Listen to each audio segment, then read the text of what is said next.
Hey, my peeps, welcome back to a unique journey.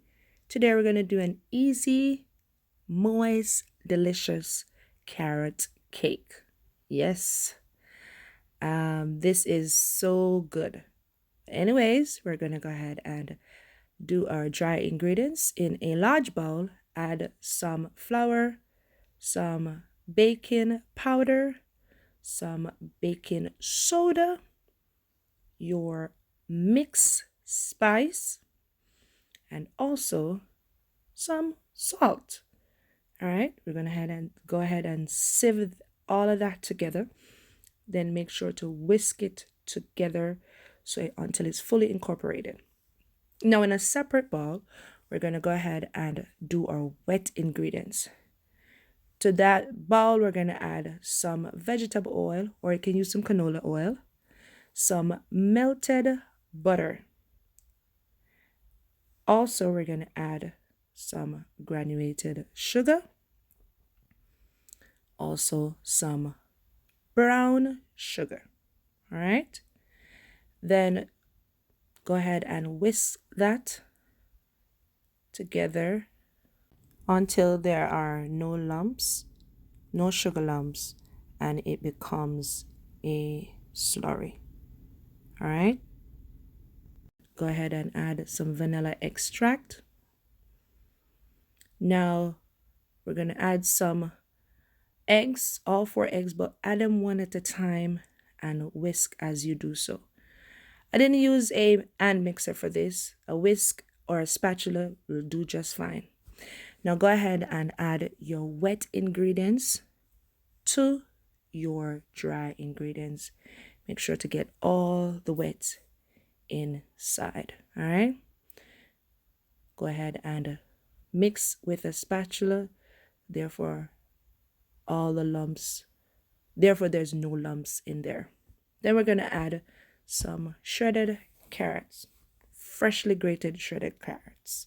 All right.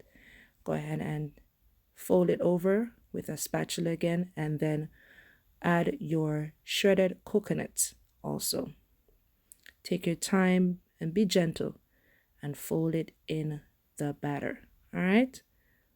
As you fold the carrots and the coconut in the batter, make sure to scrape the side down as you fold. All right. Pour the mixture into 2 9-inch cake pan. Make sure it is equally distributed. What you can do is go ahead and weigh each pan with the mixture inside just to make sure it is equally distributed. All right. You don't want to have a big cake and a small cake when you're going to go ahead and frost it. All right.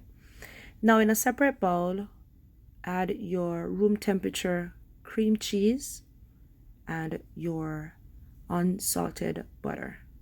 Again, work with room temperature. Add some salt and some vanilla extract. All right. Go ahead and cream that together until there are no more lumps. Then we're going to go ahead and add our powdered sugar little by little. I always say like 1 cup at a time. I think the amount that I've used in this frosting was up to 4 cups, and I did use all of the 4 cups, but you can choose the amount you want. It should be to your desired sweetness and also to your desired thickness. Make sure to scrape the bowl and mix well. All right. Get all the lumps, no lumps. Then we're gonna go ahead and assemble the cake. A trick that I've learned is to add some of your frosting to the pan that you're gonna put your cake on. So, and that will help it not to be moving all over the place when you're frosting it. All right. Add your cake to one of the 9-inch cake.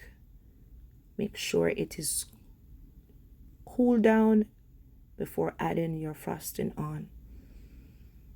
Once you add the frosting on top, you're going to go ahead and add the second cake to it. Add some more frosting. Make sure it is leveled. Yes, add the amount you want. This is up to your desire. Any amount of frosting. I think I've used all of my frosting on it. Now the next part is up to you.